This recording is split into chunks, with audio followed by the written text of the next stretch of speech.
and welcome to The Martial Actor. Today we're going to go over what's the best way to start a sparring match.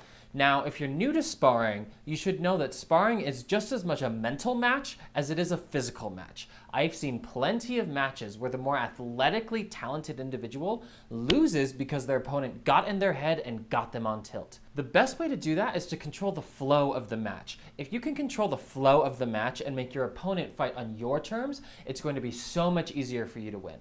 The best way to control the flow of a fight is to start strong. So, step number 1 is to use a combo. Now, there are literally hundreds of combos that you could do, but one combo that is easy for anyone to do is to use one kick to close the distance, followed by 2 punches. One very easy way to do this that anyone can do is to use a front kick, followed up by a jab and a cross.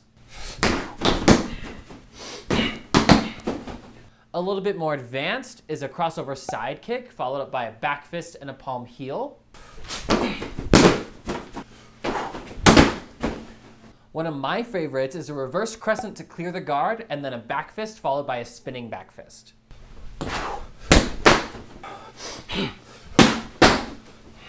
Again, the combo you use doesn't really matter, but if you start strong, you're taking control and you're setting the tone for the fight. Step number 2 is to disengage.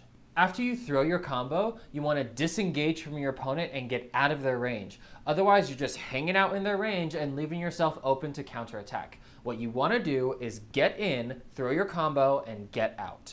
Step number 3 is to repeat. From then on, all you're doing is defending your opponent's strikes and looking for an opening so that you can engage, throw another combo, and then disengage. Step number 4 is to look for patterns. Everyone has patterns when they spar, and everyone has individual weaknesses in their sparring.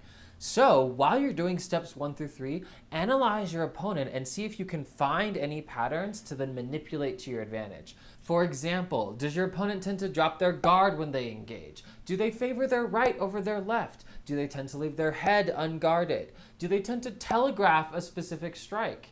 Any and all of these things can be manipulated to your advantage. So, if you can notice your opponent's patterns, you can start to use them to your advantage in order to control the flow of the fight.